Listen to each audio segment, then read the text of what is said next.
वहाँ की मोहब्बत ने त्यारे का रुख मोड़ दिया, जिसकी वजह से त्यारा आधा घंटा ताख़ीर का शिकार हो गया। ये वाक़या गुज़िश्ता रात लाहौर में पेश आया, जब लाहौर एयरपोर्ट से कराची जाने के लिए सीरियन एयरलाइन की परवाज़ 525 परवाज़ के लिए बिल्कुल तैयार थी और पायलट इम्तियाज़ अहमद की जानिब से केबिन क्रू स्टाफ को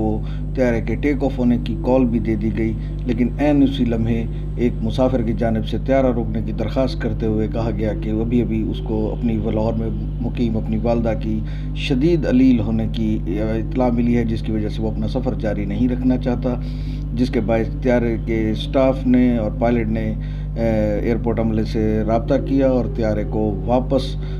रैंप की तरफ मोड़ दिया गया और मुसाफिर को ऑफलोड करने के बाद उसका सामान तलाश करना एक मुश्किल अम्र था। ताहम इसको अमल को मुकम्मल करते हुए मुसाफिर को वापस रवाना किया गया और त्यारा आधा घंटा ताख़ीर का शिकार हो गया, जिसके बाद ये परवाज़ आध घंटा ताख़ीर से कराची एयरपोर्ट पर रात 1 बजे पहुंची